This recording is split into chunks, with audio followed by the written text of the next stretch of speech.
नमस्कार दोस्तों, आज है कवि दिवस।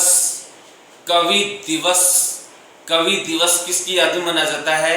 मैथिली शरण गुप्त, जिसको राष्ट्र कवि भी कहते हैं। और दोस्तों, सबसे बड़ी बात यह है कि इसको राष्ट्र कवि किसने कहा था? महात्मा गांधी ने कहा था। महात्मा गांधी कोई छोटी हस्ती नहीं थी जिसने उसको महात्मा गांधी कहा था। कंपटीशन की दृष्टि से ये बहुत महत्वपूर्ण टॉपिक है। इसके ऊपर क्या क्या प्रश्न बनते हैं वो सारे बताऊंगा।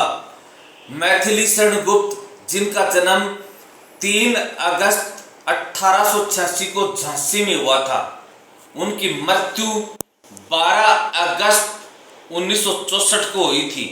उनके पिता का नाम सेठ रामचरण गुप्त और माता का नाम काशीबाई था।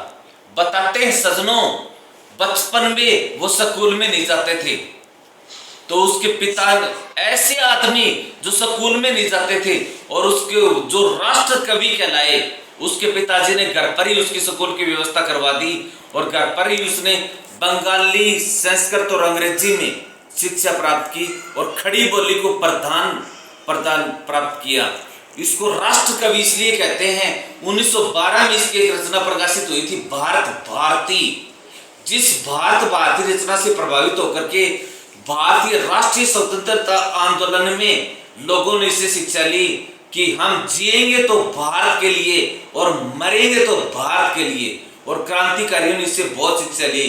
भारत भारती इनकी पहली रचना थी रंग में भंग, जो 1909 में प्रकाशित हुई थी। इसके अलावा इनकी एक रचना का नाम है यशोधरा।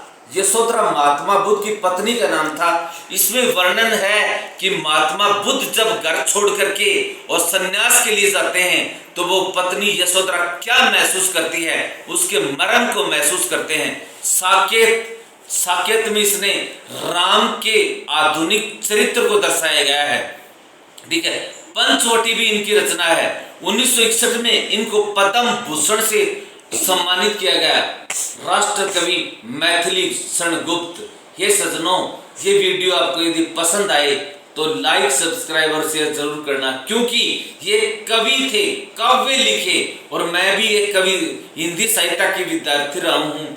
ये आचार्य दंडी ने कहा है कि काव्य की भाषा ही आत्मा की परिभाषा, आत्मा की भाषा ही काव्य की परिभाषा है। जो आत्मा से लिखता है ना, वही कवि है।